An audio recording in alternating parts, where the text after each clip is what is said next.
আসন্ন ত্রয়োদশ জাতীয় সংসদ নির্বাচন ও গণভোট গ্রহণের জন্য নোয়াখালীর ৬টি আসনের ৯টি উপজেলায় পাঠানো হচ্ছে ব্যালট বাক্স, ব্যালট পেপার সহ নির্বাচনী সরঞ্জাম।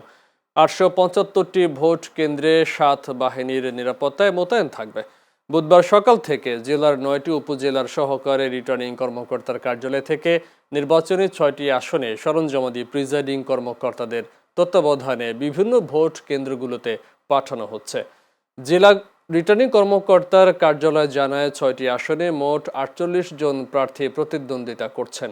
জেলার মোট ভোটার ২৮,৬৭,৬৩৯ জন। এর মধ্যে পুরুষ ১৪,৯৬,৬৪৮ জন ও নারী ১৩,৭০,৯৭৯ জন।